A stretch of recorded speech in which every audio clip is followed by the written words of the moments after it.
Hey everyone, it's Sonia here. I wanted to talk to you because I was just looking at the comments on the video I posted about visiting my mom, and I see that a lot of you guys are dealing with the same kind of thing about being separated from your parents in care homes or having issues with your family. So I wanted to talk about this whole Christmas thing. Personally, me, I'm totally fine. Doesn't mean that everything is going the way might want it to go, like ideally, but as far as how I'm feeling, I feel great, fantastic. Actually, I want to tell you what I've been doing and like why I feel so awesome. But I just want to show you a little bit about what's going on in my life before I get into that. This is my life, you guys. Not super glamorous all the time. You know why my stuff's all in here? Yeah, man, I have to empty my kitchen, and I'm doing that in preparation of the holidays. I want to make sure my place is nice and clean and there's no bugs in here. It happens. It happens a lot. I live in like a kind of slum building in a neighborhood that has become upwardly mobile. My building's still kind of slummy though. And so, yeah, we have to do this a lot, like several times a year, empty the entire kitchen, spray for roaches. So it's my turn right now. And I just did Aaron's kitchen last night. And, oh, where am I going? I'm going to bring Aaron this. I made this beautiful bread pudding with hazelnut and chocolate filling, and it's got maple syrup on it. You know how do you make that delicious bread pudding? Bread. My friend Justin, he calls it French toast lasagna. It's like exactly like that. It's like you're making French toast lasagna, but I put a layer of hazelnut and chocolate, and that's what makes it taste fancy. Aaron and I have been together for 17 and a half years. We've never lived in the same apartment. Maybe one day I'll tell you why, but there's a very specific reason for it. It's not because we don't love each other. Hey, are you awake? Yeah. I brought you your dessert. This is Aaron's little man cave down here, which you've seen before. Look what I made you. Oh, I didn't bring you a spoon. Oh, yeah. Right. You look cute. Doesn't his hair look nice? Look, his hair's getting long. Let's see your hair. Look, come here. You're so handsome. Look at you. You're so cute. Look what I made you. Yeah, nice bread pudding with hazelnut and chocolate filling. Okay, that's beautiful. I'll see you tomorrow, but like after I come back. I'm probably going to get another COVID test too so I can see my mom. Oh, yeah, right. Okay, Yeah, doll. we'll see you guys. Okay. You want to wave goodbye? See you later. This makes me happy every time I come home, and this is the first thing I see. My dad's chandelier, and my beautiful wreath that I found, and my mom's toile curtain. And this is my Victorian calendar. Oh my God, it's still in October. That's my bedroom there. There's my teenager. You want to say hi? I'm doing a little vlog. Say hi. Hey. Yeah. I want to show you guys one thing. This has been like super fun for me. It's a project. So my friend, affectionately known as Uncle Costa, he gave me this little cabinet, and look what I did to it. I painted it, and then I covered it with all this beautiful Victorian stuff. I love this. It's beautiful. It's got the Valentine's here and Easter here. And then this is like, I don't know, I guess 4th of July. And then down here is Christmas. And then it's got more Victorian stuff on the sides. My favorite part is this, the roses. So this is going to go into my bathroom, and that's going to be, yeah, it's going to be my cabinet. I'm going to put all my makeup and stuff like that on it. I'm going to shellac it. I want it to look like really professional. Yeah, I just wanted to, respond a little bit. I had a lot of comments about people saying that they had parents that were also like in institutions, and that they couldn't see them. I got a verse for you. Romans 8:28. And we know that all that happens to us is working for our good if we love God and are fitting into his plans. Now, I'm not a pastor, disclaimer. So maybe there's some other meaning to this, but I hang on to this verse, and I remember that because I've committed myself to God, and I'm doing what he is telling me to do. Like, I'm in communication with God, and I follow what he puts on my heart. So then I trust God with the outcome. So sometimes in the short term, it seems really like things are not going the way we want, but in the big picture, God's going to make this work for our good. Work for our good if we love God and are fitting into his plans. So those of you that are having a hard time because of whatever it is, I just wanted to, give you that verse, and hopefully that'll encourage you. So the thing is, it's not just about the parents in the care homes, it's also our families that are outside. And here come the holidays, and people are not inviting everybody. There's a lot of division these days in families because of differences of opinions on things that are going on. Now, my position with my family is like, I really don't talk about this stuff very much because I know that we have differences of opinions in some respects, and in others we're on the same page, but mostly it's pretty different. So we just don't really talk about it. You wouldn't appreciate somebody pushing their point of view on you, so I mean, I don't appreciate when people do that to me, and so I don't do that to other people. If somebody doesn't want to discuss or is really not on the same page as me, like, I just avoid it. Because what's the point, right? It's just a waste of time for everybody. It's just aggravating. So, like a lot of you, though, my family is not inviting us for the holidays, but for me, that's not really different because the fact is that my family has never invited us for the holidays. My son has never been to his cousins' birthdays. He has 3 cousins. He's never been invited for a birthday. We've never been there for, I don't know, what do people celebrate? I'm not really big on holidays, actually, which is why I never post all the holiday greetings on Facebook, because I really just don't do holidays very much. Like, I do it at church, but I don't do the whole, like, secular holiday stuff. I don't mind if people do. I just don't bother. It's just not important to me. So, like Easter, we've never been invited. We've never been invited for Thanksgiving. We've never had Christmas dinner at their house in all this time. What else is there? New Year's Eve? Nope. Whatever it is, you name it, we haven't been there. The tradition was that Gunnar and I would come over on Boxing Day, just the 2 of us. Aaron was never included because, well, he couldn't get in because of the wheelchair. There is my sibling and their spouse and the spouse's parents and the spouse's sibling and the spouse's sibling's partner and the child. I mean, there's a whole bunch of people, and they all have all these holidays together. And they used to invite my mother for all of them before, when she was well, but they never invited us. I'm not exactly sure why. I'm autistic, so I understand that some people find autistic people weird and annoying. Like, that's fine. I don't have to have everyone like me, so I'm not really sure if it's because I'm autistic and that makes me weird and annoying to non-autistic people, or some non-autistic people, or is it because of my son? They got married after my son was born, so no, I've never been invited. We've never been invited, as far as I know, for any of these holidays in this entire time. I thought maybe because Gunnar's behavior was unruly. He's also diagnosed with autism, and he had a lot of behavioral problems when he was younger. Maybe they just didn't want the 2 of us there. Anyway, like, you guys, I'm fishing. I don't know why they don't want us there. Maybe they just don't want us there. I mean, they gave excuses like there's not enough room. But when the sister-in-law got married and had a child, there was room for them, but there was no room for me and Gunnar. So I don't know, but whatever it is, it's always been like that. And I just, whatever, like, I just sort of brush it off.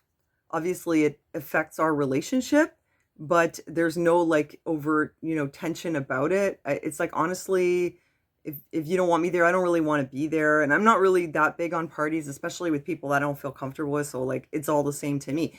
But the bottom line is that this year, with whatever reasons they have for not inviting us, to me, it's no different. It's exactly the same as every year. So whatever. I've never had a family that has family gatherings for the holidays. That's just life, and Other people have that, and I don't need it with my family.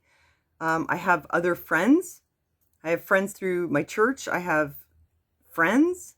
And if I want to get together with people over the holidays, it's going to be my church family or it's going to be my friend family. My biological family, like just because we share genetics and whatever, we came from the same parents, it doesn't matter. You know, they can do whatever they want, no hard feelings.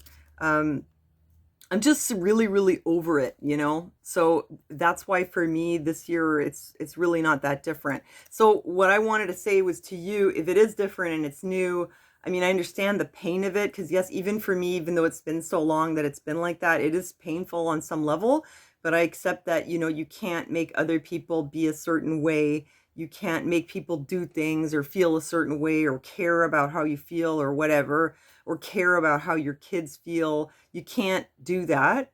So you just have to make your own way. You make your own thing, you know? So what I would recommend is if you have friends that are like-minded and, you know, that are on the same page as you, that you enjoy being with them, treat them like family. Cherish them. Be good to them. Don't be critical of each other. Love one another. Because even with close, good friends that you're on the same page, this whole situation can like rip friendships apart. So try to be kind to one another, you know, and do your own thing with your friend family if you can. And if not, do it with your church family if you can. I hope that you have a good church. I feel like the church is like, it's just such an anchor. To me, it's home, you know, it's more home than my own relatives' home.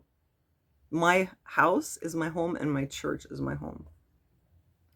So I hope that you have that in your community. And so yeah, the other thing was this exclusion, which is new to a lot of people, is not new to us. Besides the family issue, we were also socially excluded. We have been for all these years. A lot of that had to do with Gunner's autism. I mean, usually, or you have friends who have kids, and then you include each other. Well, but for us, that stopped. Like even the people that I was friends with before that had kids, those relationships were like broken. They did not want us there with my son and his unruly behavior. People that I tried to make friends with who had kids, like it never worked. There were no birthdays, there were no play dates, there were no Christmas parties. And Laura invited us a few times, Christmas and New Year's, but that's pretty much it. So we've been like that the whole time. Like we've been just excluded. Oh, Jana had parties sometimes with the church, and she invited everyone. But again, that's the church. I used to have a lot of my autistic friends over on the holidays. We always did Aspie Christmas, and I would have like, I don't know, 8 or 9 or 10 autistic people here, and we'd have fun. But I don't think that's going to happen this year. I mean, but whatever it is, it doesn't bother me. We're still going to have a good time, just, you know, the three of us. Maybe there'll be an extra person or maybe not. But seriously, for me, I've been living this life of exclusion for so long that honestly, with the pandemic being the way it is, and people shutting each other out, and people like, you know, not being able to go into certain places, like honestly, it doesn't even affect me. I don't do any of that stuff anyway, most of the time. Oh, I have another verse for you too. I really love this one, Philippians 4:12. Oh, my camera's all crooked again. I'm not saying this out of need, for I have learned to be content regardless of my circumstances. I know how to live humbly, and I know how to abound. I am accustomed to any and every situation, to being filled and being hungry, to having plenty and having need. I can do all things through Christ who strengthens me. I really love this verse, and I think the first time I heard it, it was in the King James Version. I mean, I just pulled this up here on Bible Hub. Oh yes, King James Version. I know how to be abased, and I know how to abound. And when I heard abased, it's like, you know, when someone is abased, it's like they're humbled, even humiliated almost, you know, like really how to be lowly, and how to abound everywhere and in all things. I'm instructed both to be full and to be hungry, both to abound and to suffer need. And then, as you know, this verse ends with, I can do all things through Christ who gives me strength. And, you know, in the last year of lack in a way. I mean, in a way, I don't even really feel it because I feel like Christ strengthens me so much that if anything, this is just like strengthen my faith, strengthen my relationship with God. I feel actually more joy and more abundance, even with things being taken away from me. I just feel stronger and I just have more joy in Christ than ever. So, actually, it was a good experience spiritually. Um, that whatever it is that you're going through, whatever hardship it is, I can do all things through Christ who gives me strength, so that you can get through it and you can stay um, in a place where you're close to God and you're still full of joy and you have the peace of Christ with you. You know, lacking things in your life, or having plenty, or being hungry, or being filled.